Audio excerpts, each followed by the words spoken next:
उसने कभी Israeli Zionist कुत्तों के सामने अपना सर नहीं झुकाया, लड़ते लड़ते मरा है, वो शहीद हुआ है। Just to correct you, Lakshay, Khomeini spent his entire life preparing for war. Yet the moment war began, he was killed on the very first day. So when did he actually fall? Absolute zero civic sense, Lakshay. कोई China या Russia या पाकिस्तान किसी का हक नहीं बनता कि वो इंडिया के इंटरनल मैटर्स में हाथापाई करे। यही सेम चीज ईरान ने करी है।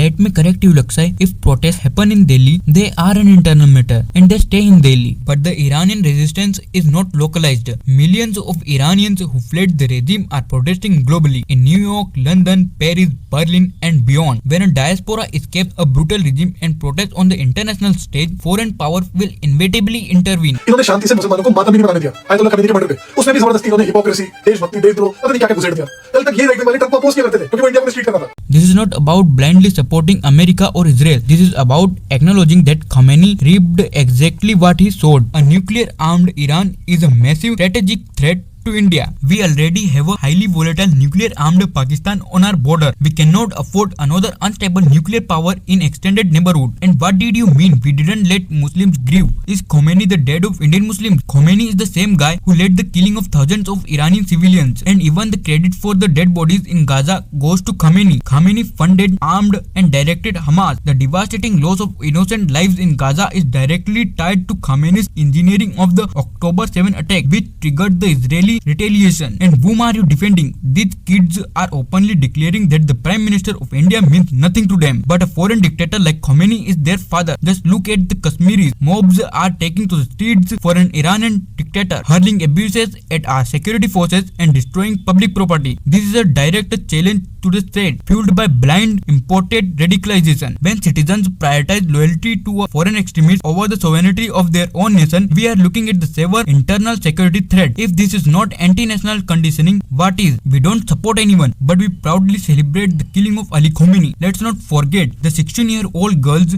beaten and executed simply for refusing to wear a hijab. Let's not forget the thousands of citizens tortured and the public execution and the bodies hung from cranes to instill fear. That is Khomeini's true legacy. Mourning a dictator who butchered his own people is not virtue, it is a profound moral failure.